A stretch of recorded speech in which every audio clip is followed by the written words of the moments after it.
Hello friends, आज मैं आप लोगों को एक स्टोरी सुनाने जा रही हूँ। एक बार एक शिकारी शिकार करने के लिए जंगल में पहुंचा। उसने अपने तीर पर बहुत ही खतरनाक जहर लगाया और शिकार को निशाना बना करके उसने तीर को छोड़ा, लेकिन उसका तीर चूक गया और तीर एक पेड़ पर जा लगा। वह पेड़ बहुत ही हरा भरा और बहुत सारे तोते उस पेड़ पर रहते थे। जैसे ही वह जहरीली तीर उस पेड़ पर जाकर लगा, वह पेड़ धीरे धीरे सूखने लगा और उस पेड़ पर जो भी तोते रहते थे वह एक एक करके उस पेड़ को छोड़कर जाने लगे। उस बड़े से पेड़ के कोटर में एक बहुत ही बूढ़ा तोता रहता था, जो बहुत ही धर्मात्मा और अच्छे मन का था। सभी तोते उस पेड़ को छोड़कर जाने लगे थे, लेकिन वह बूढ़ा तोता जाता था, दाना लेकर के आता और उसी कोटर में आकर के बैठ जाता था, परंतु उस पेड़ को छोड़ने को तैयार नहीं था। बूढ़े तोते के साथियों ने कई बार आकर के उसे समझाया कि यह पेड़ सूख रहा है और किसी दिन गिर भी जाएगा, चलो किसी और पेड़ पर चलकर रहा जाए। परंतु वह बूढ़ा तोता वहां से जाने को तैयार नहीं हो रहा था।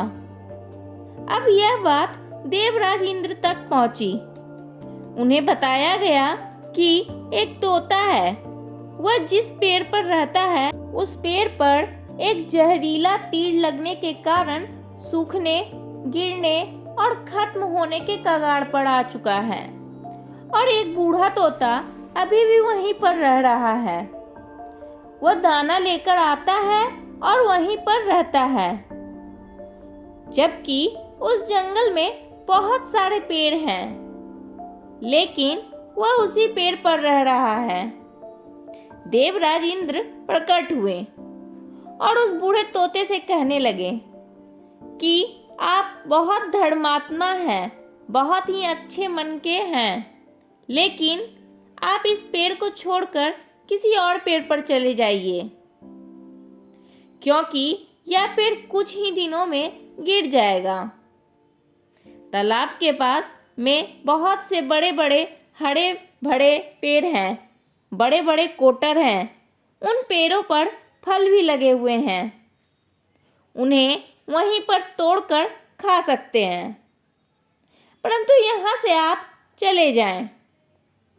तोता बोला, माफ कीजिएगा, इस पेड़ ने मुझे जीवन दिया है, शिकारियों से मेरी रक्षा की है, हर मौसम में मेरे साथ रहा है।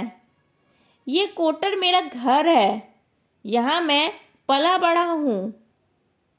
इस पेड़ को मैं छोड़कर कैसे जा सकता हूँ?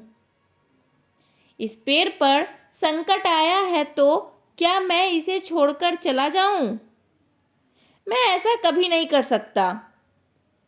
देवराज इंद्र तोते की इस बात से बहुत ही प्रसन्न हुए। उन्होंने तोते से कहा, मैं आपके इस बात से बहुत ही खुश हूँ, मांगो जो आपको मांगना हो। उस बूढ़े तोते ने कहा, मुझे बस इतना मांगना है कि जिस पेड़ ने मुझे जन्म दिया, जहाँ मैं रहा पला बड़ा, जिसे आप मेरा जन्मभूमि कह सकते हो, आप इसे फिर से वैसा ही हरा भरा कर दो जैसा यह था। देवराज इंद्र ने अमृत से उस पेड़ को सींच दिया और पहले की तरह हरा भरा कर दिया। अब वापस से उस पेड़ पर आकर के बाकी तोते रहने लगे। वह बूढ़ा तोता कुछ समय तक और जिंदा रहा, फिर उसकी मृत्यु हो गई और वह स्वर्ग में चला गया। यह कहानी हमें सिखाती ये है कि जब भी किसी इंसान का बुरा दौर आता है तो इमोशनली वह टूटा हुआ होता है, उसे किसी के सहारे की ज़रूरत होती है। मुंह मोड़ लेंगे तो आपसे बुरा कोई नहीं है, क्योंकि आप किसी के सुख का साथी बने या ना बने, लेकिन आपको हमेशा किसी के दुख का साथी जरूर बनना चाहिए। तो दोस्तों, आपको हमारा ये वीडियो पसंद आया हो तो प्लीज़ लाइक और सब्सक्राइब जरूर करें। Thank you.